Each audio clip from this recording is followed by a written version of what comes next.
Hello students, मैंने आपको पिछली वीडियो में थर्मल पावर प्लांट पढ़ाया था। आज मैं आपको हाइड्रो पावर प्लांट पढ़ाऊंगी। देखिए, हाइड्रो का मतलब होता है वाटर, ठीक है।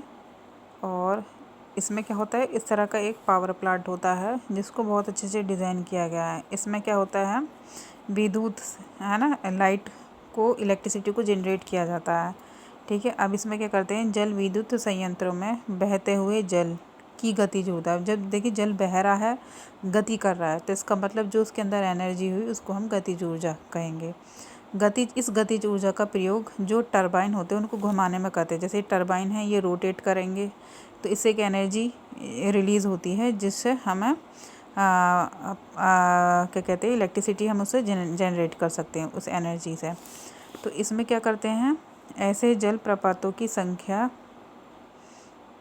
बहुत कम है जिनसे गिरते हुए जल की गतिज ऊर्जा का प्रयोग ऐसे संयंत्रों में किया जा सके। अतः बड़े बड़े बांध बनाकर नदियों के बहाव को, जैसे सपोज़ कोई नदी जा रही है तो यहाँ पर क्या करते हैं, एक बांध बना लेते हैं जिससे नदी का जो पानी होता है उसको रोका जाता है। फिर छोटे छोटे इसमें वो करे जाते हैं, मोखले से करे जाते हैं। उससे पानी को जब गिराया जाता है तो उससे क्या होता है, जब पानी गति करता है तो उस गति से क्या होता है, टरबाइन घूमते हैं और उससे हमें क्या होता है, एक ऊर्जा प्राप्त होती है। बड़े बड़े बांध बनाकर नदियों के बहाव को रोककर बड़े बड़े जलाशयों में जल एकत्र कर झील बनाई जाती है।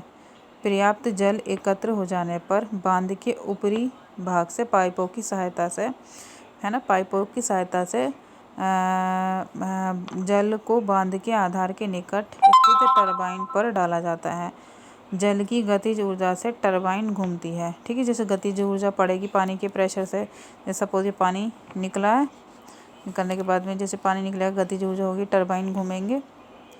जल की गतिज ऊर्जा से टरबाइन घूमती है और विद्युत का उत्पादन होता है, जो लाइट का जनरेशन होती है।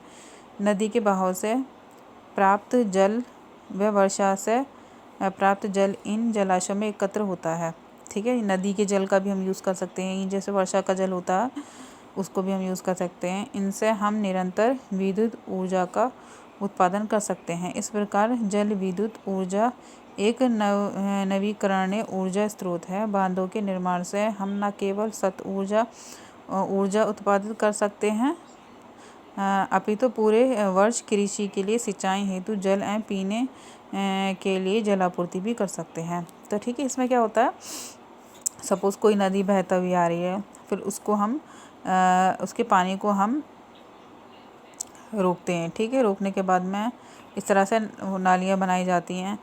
उससे क्या होता है, जैसे पानी गतिज ऊर्जा के साथ आता है, टरबाइन घूमेंगे, टरबाइन घूमने से इलेक्ट्रिसिटी जनरेट होती है, ठीक है। फिर पावर लाइन में सप्लाई की जाती है। अब देखिए, ये होता है पूरा हाइड्रो पावर प्लांट, इस टाइप का होता है।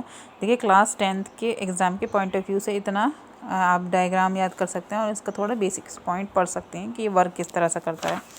अब बांध के निर्माण से लाभ ही नहीं वरन कुछ हानियाँ भी होती हैं। हमें इससे कुछ जो हमें लाभ भी मिलता है और हानि भी होती हैं। जैसे बांधों का निर्माण मुख्यतः पर्वतीय क्षेत्र में ही किया जाता है। इनका निर्माण का क्षेत्र बहुत सीमित है, मतलब कि अगर हमें इस तरह के बांध बनाने होते हैं तो वो पर्वतीय क्षेत्र में ही बना सकते हैं हम।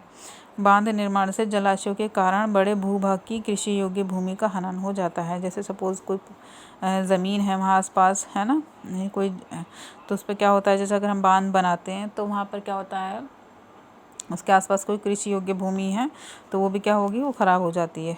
इसमें आवासों के जलमग्न हो जाने के कारण बड़ी संख्या में जनसंख्या के पुनर्वास व क्षतिपूर्ति की समस्या उत्पन्न हो जाती है।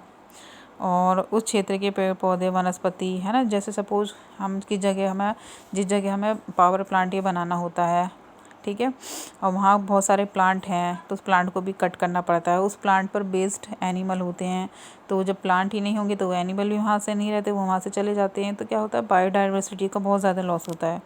जल में डूबने पर पेड़ पौधे, वनस्पतियों के सड़ने के कारण मीथेन गैस उत्पन्न होती है जो कि ग्रीन हाउस प्रभाव में वृद्धि करती है, ठीक है। तो हमें इस पावर प्लांट से लाभ ही नहीं वरन हानियाँ भी होती हैं। तो ये क्लास 10th के एग्ज़ाम के पॉइंट ऑफ व्यू से काफ़ी इंपॉर्टेंट है, ये आप देख लेना एग्ज़ाम से पहले।